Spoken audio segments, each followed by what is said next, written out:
Good afternoon, 2 minutes to the top of the hour East African time, and just in time for the latest in the world of news, what has been taking shape in the world of news within and even beyond the borders. My name is Moige William. Welcome to the broadcast. This is TV47 News Now.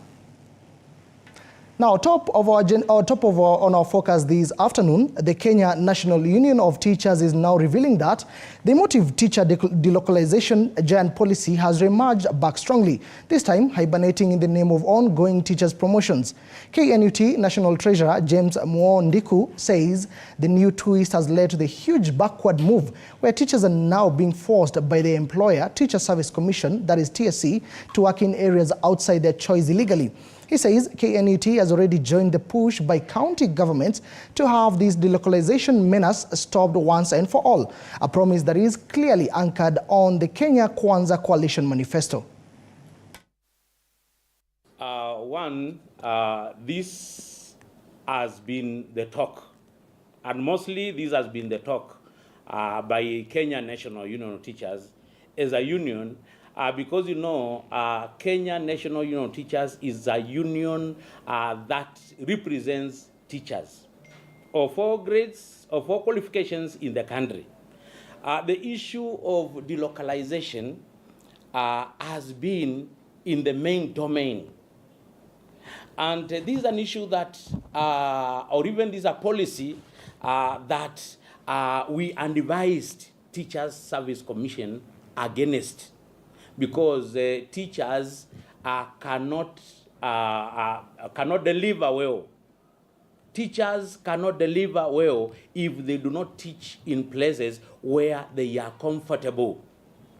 Of late, we mounted fences on delocalization, and we agreed that teachers shall be retained and maintained in the areas they find comfortable for them to work. That is, in their local environment. That notwithstanding, no teacher is forced to remain in the county that is not of his choice. But as much as possible, the wish of Kenya National Union of Teachers is to ensure that teachers teach where they are comfortable for maximum results. Moving on, the spouse of the Deputy President, Pastor Dorcas Rigathi, has said that the country will never legalize same-sex relationships. She spoke during an orientation forum for first-year students at the Masai Mara University in Narok County. While addressing the students, Pastor Dorcas further urged the students to always speak about issues affecting them instead of taking their lives. She spoke referring to increased cases of suicide among university and college students. In her recent engagement with the University of Nairobi, Pastor Dorcas was told of numerous cases of suicide among students. Pastor Dorcas has been conducting talks in institutions of higher learning, having held sessions in the University of Nairobi, Daystar University, Mount Kenya University, and several vocational institutes. She has also been to secondary schools, among them Tudor Boys in Mombasa, Dagoretti High School, among others, in her preventive program in collaboration with NACADA and religious organizations. I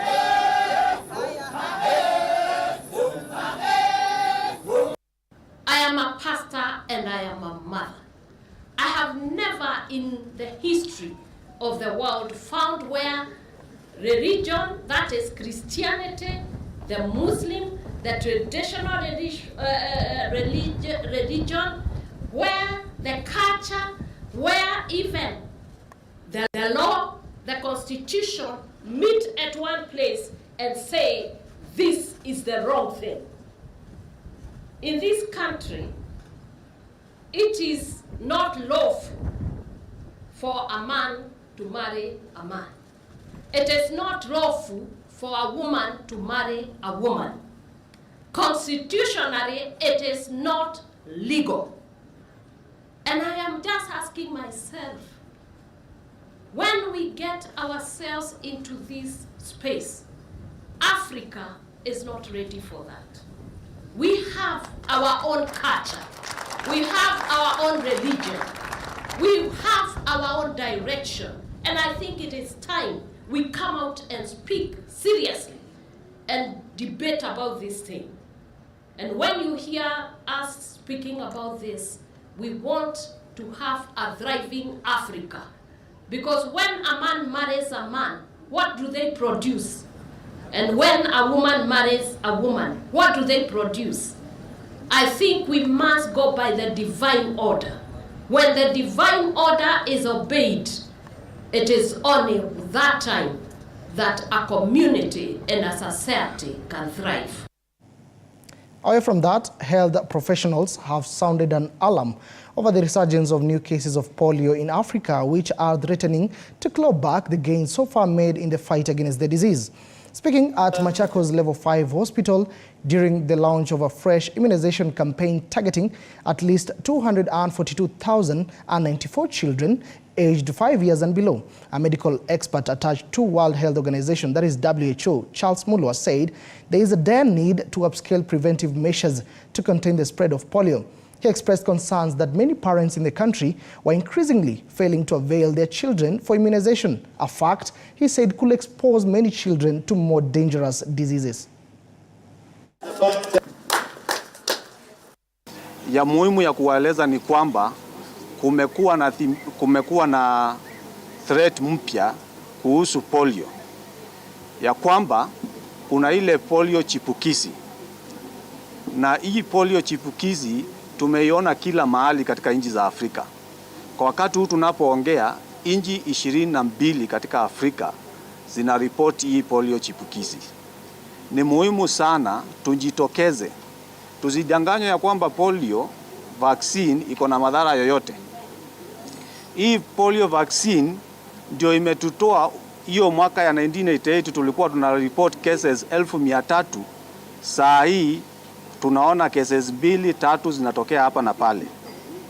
Na case moja ya polio, hiyo ni thibitisho ya kwamba polio bado iko. Shukuru sana kwa hii chanjo, kwa maana nimeleta mtoto wangu akachanjwa na nimemzuilia kwa magonjwa ambayo hupata watoto kupitia kupooza, na nashukuru sana kwa sababu hii ministry inatusaidia sana. Waambia kina mama watokeze watoto wao, waje wachanjwe, wazuilie, na ni kwa sababu ya uzuri ya future yao. Now, Mount Kenya University Parklands Law Campus has unveiled its Alumni Association, a testament to the remarkable achievement of its graduates. The university has celebrated its journey through the outstanding successes of professionals who have left legacy in the institution. Noble initiatives were launched, including Masters of Law and distance teaching program, as the university's administration, distinguished alumni and current students gathered to commemorate these milestones. The event attracted notable alumni who have achieved remarkable success in various fields and shared their journeys and visions for the Alumni Association, inspiring Kenyans with their stories of triumph and dedication. A day that will bring all alumni of the Parklands Law Campus together.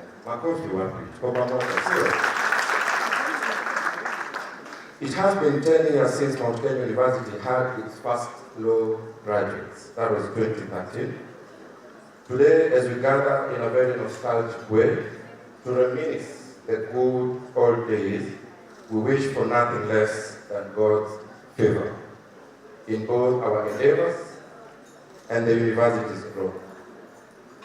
As a proud alumnus of this great university, allow me to note that indeed I have unlocked infinite possibilities.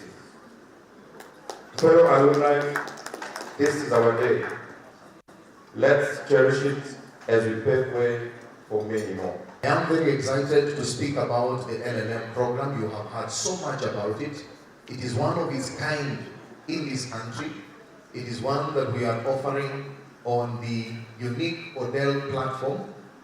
If you're a busy professional who has no time to come to class, who has no time to travel and take leave to participate in class activities, we have an Odell platform virtual classes for you where you interact with lecturers every week.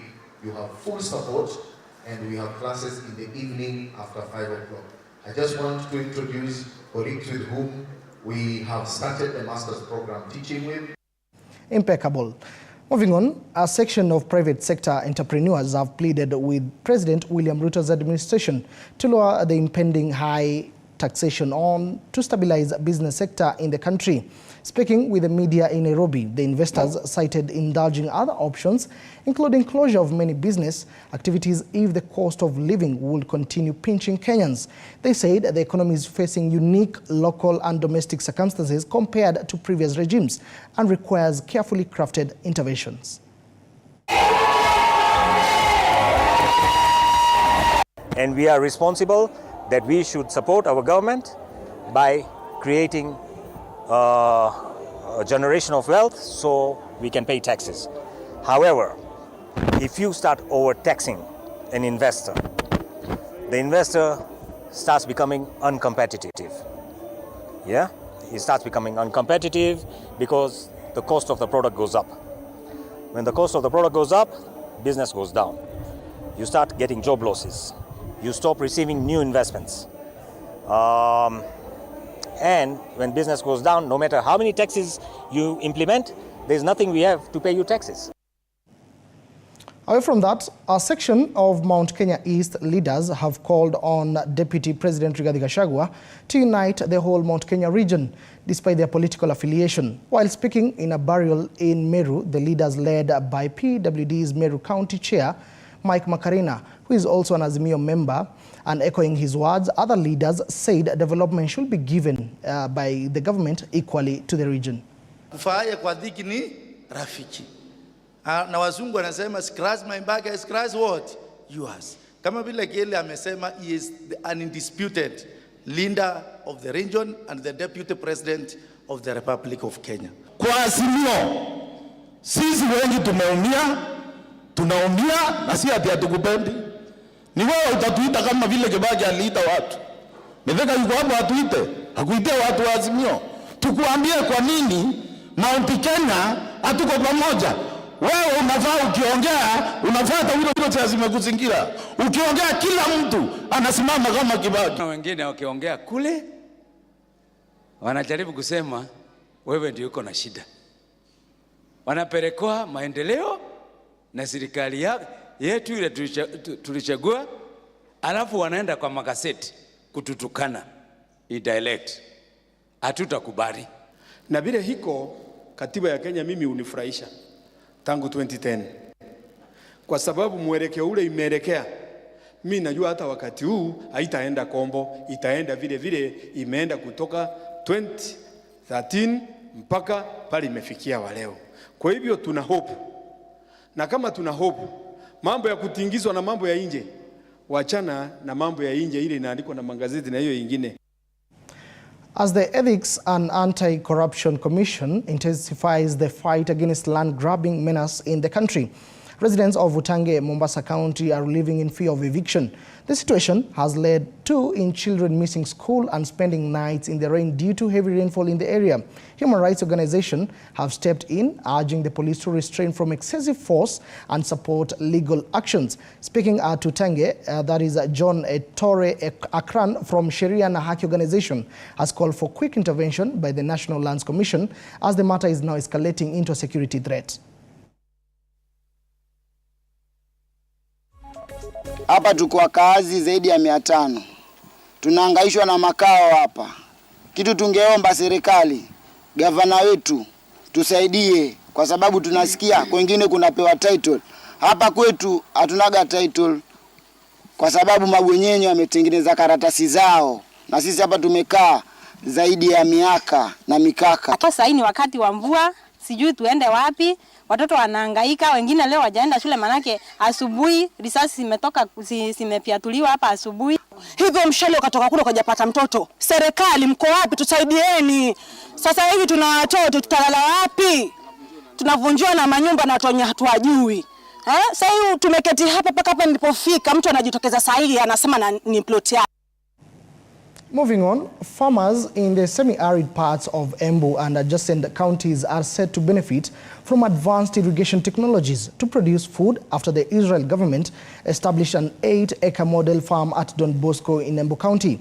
The farm manager at the Don Bosco Agricultural Innovation and Technology Center, that is Joseph Momanyi, said that they have created a collection center where they will help farmers with marketing their produce besides training, offering extension services and selling seedlings to them.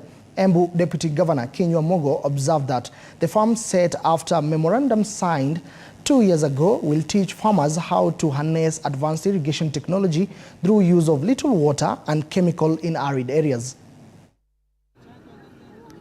Basically, we had an official launch of our project that we started last year, July 2022. We started with installation. Thereafter, we started the first season, and we grew a number of crops.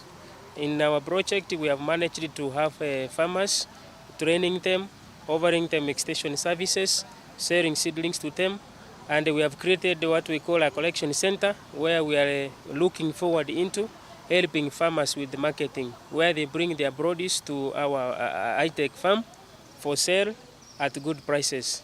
In this way, we will avoid the chain of brokers, and at the end, we will help them to make good prices at the end of the day. Then, kwanza nishukuru sana kwa sababu ya ambassador wa Israel, kwa sababu ameweza kuwa mgeni wetu siku ya leo hapa Don Bosco, ambaye amekuja asubuhi, tangu asubuhi, na tumekuwa tunafanya maneno mawili au matatu. Jambo la kwanza ambalo tumefanya siku ya leo, tumeweza kutembelea shamba hapa Don Bosco ambayo imekuwa funded na Israel, Government of Israel, kupitia mkataba ama MOU ambayo tuliweka mwaka ya 2021. Kwa hivyo tumeona hapa hii demonstration farm iko hapa, kuna maneno mingi sana ya kusoma ambayo pia itakuwa ni kitu mzuri vijana wetu ama extension officers ambao wanaweza kuja hapa na wasome pia naweza kusaidia wakulima wengi. Hii uhusiano ambao tunafanya na Israel si kitu ambao tunafanya kwa muda mfupi, ni kitu ambao iko hapo. Lakini lengo la muhimu sana, jambo la kwanza, lengo muhimu sana hii demonstration farm ni kuelimisha watu wetu, kwanza wale wa chini kabisa, njia mzuri ya kutumia maji kidogo na kuzalisha.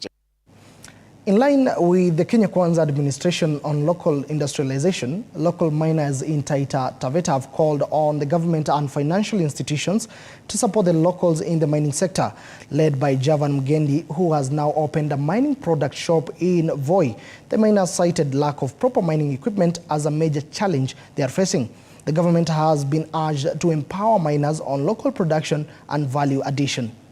Nimekuwa mchimbaji wa madini kwa muda wa miaka 7, nikawaacha, nikaanza kufanya hii biashara hii. Unaona hapa natengeneza pete za gold, za silver, tukitumia madini ya kutoka humu. So hizi vitu zote zinatoka hapa, they are made in Taita, made in Kenya. So tuna promote locals, badala ya watu waende Mombasa kutafuta wedding rings, tunawatengenezea hapa. Inachukua tu siku 3 tu peke yake wanakuwa wamepata. Na agenda ya rais, hayo ni maono mazuri, but the best thing ambayo inahitajika ndio tufaulu, tunahitaji equipment.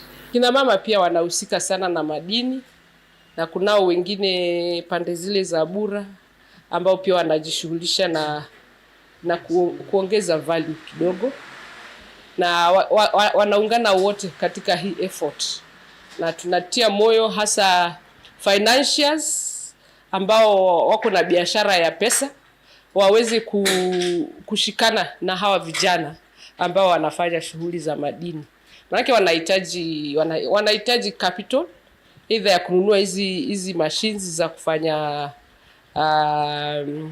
end products.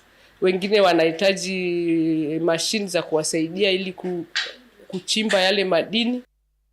Moving on, the National Irrigation Authority has intensified efforts in unclogging and desilting of water canals and drains at Mwea Irrigation Scheme ahead of the expected El Niño rains. This move is aimed in preventing flooding and destruction of rice crop that is at vegetative stage.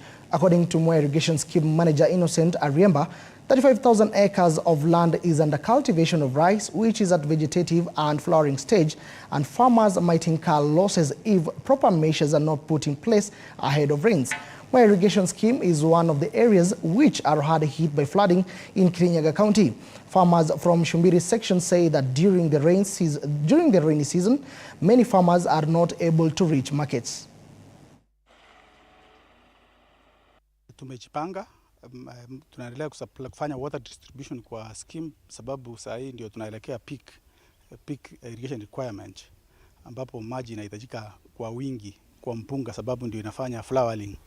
Na katika ile hali ya kujipanga kwa sababu ya hizi floods zinazosababishwa na El Nino, kwanza kabisa tumesunguka scheme yote ku identify ama kutambua zile sehemu ambazo zinahitaji marekebisho hapa na pale ndio kukimu maafa yale yatatokea kutokana na hiyo maji mengi ya El Nino. Tumejaribu kusafisha mitaro yetu na kuna pia kuondoa ile uchafu yote kwa drainage system, na pia tumejaribu kuengage wakulima pia wale wamejenga karibu na canals, wale wangekuwa wako karibu na scouts wahame, na pia tumejaribu kuweka mbinu zote kuna kwamba hiyo haitakuwa na madhara katika irrigation scheme. Lakini tungeomba pia mali tutalemewa, serikali kuu, serikali ya county ikuje tusaidie, kwa sababu sometimes kuna hasa ile upande wa Momo na Karaba kuna maji yanatoka eastern, kwa na maji kwa wingi sana. Wakati mvua inakuwa mingi inatuharibia mabarabara, tunashindwa na kutoa mavuno yetu juu ya barabara zinakuanga na mashimo sana na maji. Still on matters climate change, a group of teachers from St. Teresa of Calcutta who attended the African Environment Conference has started a tree planting system involving teachers and students across the country. The teachers have created the Go Green for Green World organization that will inspire students and parents about planting and growing trees to achieve the plan to deal with the climate change. The organization, led by Chris Wandera, a teacher from St. Teresa, intends to plant 12 billion seedlings by involving 3,000 schools by the year 2030. The school will receive training and resources for planting and growing trees.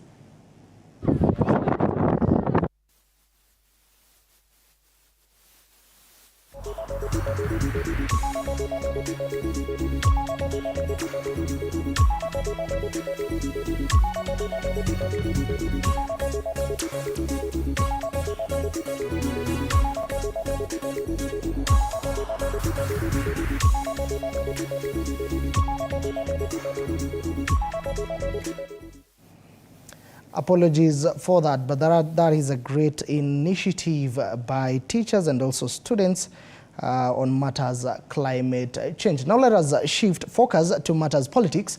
Mombasa County Jubilee officials have called for the removal of the party's embattled Secretary General Jeremiah Kioni.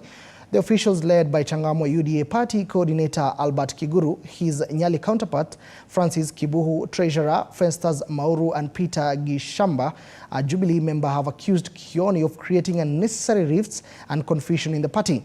Further, the officials said that the Secretary General was exhibiting glaring incompetence in the position he holds. The officials are demanding for his immediate resignation to avert looming leadership crisis in the former ruling political outfit. Tumekuwa tusipojenga Jubilee hapa Mombasa kuanzia sasa, hata ni ngumu sana tukienda uchaguzi ujao tuwe na pia na watu ambao watachaguliwa Mombasa.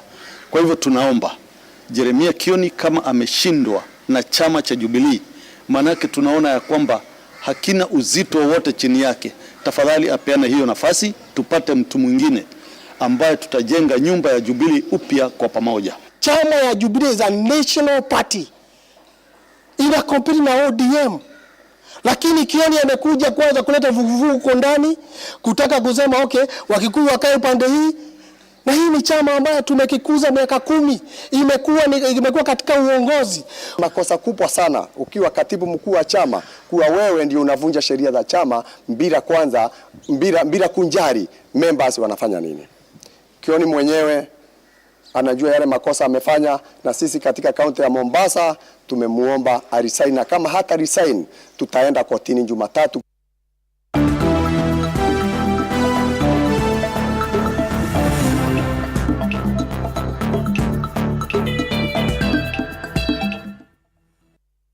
Now bringing you up to speed on matters sports. Starting off, Jackson Musomba, Simon Kimatu, Ben Mumo and Francis Mbidi returned a combined score of 115 points to be crowned overall team winners in the 14th leg of KCB East Africa Golf Tour in Machakos County.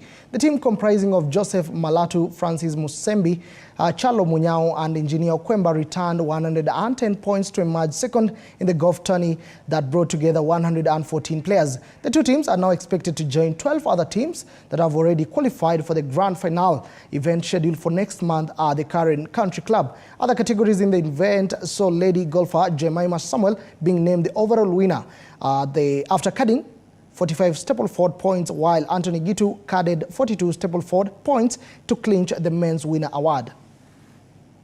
Team will try to practice more, will try to improve on the faults we did today, try to get better scores and